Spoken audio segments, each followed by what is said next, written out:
উপজেলা নির্বাচনের খবর জানাতে এখন নোয়াখালী থেকে যুক্ত হচ্ছেন আমাদের সহকর্মী মিজানুর রহমান।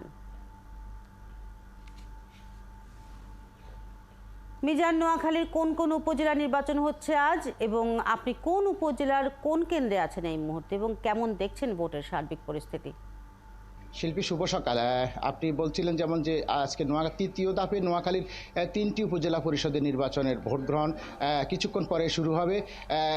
আপনি জানেন যে নোয়াখালীর সবচেয়ে যে 3টি গুরুত্বপূর্ণ উপজেলা, নানা কারণে রাজনৈতিক এবং অর্থনৈতিক বিভিন্ন কারণে গুরুত্বপূর্ণ 3টি উপজেলা হলো দেশের সর্বোচ্চ বৃহত্তম উপজেলা বেগমগঞ্জ, নোয়াখালী সদর এবং ওবায়দুল কাদেরের নির্বাচনী এলাকা কোম্পানিগঞ্জ। এই 3টি উপজেলা পরিষদে ভোট গ্রহণ হচ্ছে। এখন থেকে প্রায় কিছুক্ষণ পরেই ভোটের যে ভোট গ্রহণের যে কার্যক্রম সেটি শুরু হবে। আপনি জানেন যে এই 3টি উপজেলায় প্রায় 41 জন চেয়ারম্যান, ভাইস চেয়ারম্যান এবং মহিলা ভাইস চেয়ারম্যান ভোটে প্রতিদ্বন্দ্বিতা করছেন এবং এইখানে প্রায় আপনার 347টি ইউনিয়ন পরিষদ রয়েছে, সেই প্রায় 2700টি রয়েছে বুথের। তো নির্বাচনের সার্বিক পরিস্থিতি যদি আপনাকে জানাই যে নির্বাচনকে কেন্দ্র করে কিন্তু এখানে নিশ্চিন্ত নিরাপত্তা ব্যবস্থা গ্রহণ করা হয়েছে, যেহেতু প্রথম এবং দ্বিতীয় ধাপের নির্বাচনকে সেটাকে বিভিন্ন ধরনের কর্মকাণ্ডকে যেন সামনের দিকে যেন আরও সুন্দর এবং সুষ্ঠু ভোট হয়, সেই লক্ষ্যে এখানে প্রায় 2000-এর মতো পুলিশ এবং তার পাশাপাশি আর্ম পুলিশ নিয়োগ করা হয়েছে। 3টি উপজেলায় 11 প্লাটুন বিজিবি মোতায়েন করা হয়েছে এবং 60 জন রয়েছে র্যাব।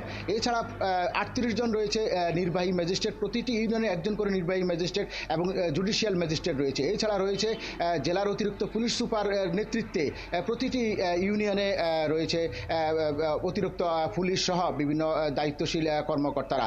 আপনি জানেন যে এই নোয়াখালীর গত কয়েকদিনের যে ঘূর্ণিঝড়ের যে প্রভাব ছিল, গতকাল পর্যন্ত মুষলধারে যে বৃষ্টি হয়েছিল, ভোটারদের মধ্যে একটি শঙ্কা ছিল যে তারা ভোট কেন্দ্রে আসবে কিনা, কিন্তু আমরা দেখতে পাচ্ছি সকাল থেকে আবহাওয়া অনেকটা অনুকূলে রয়েছে।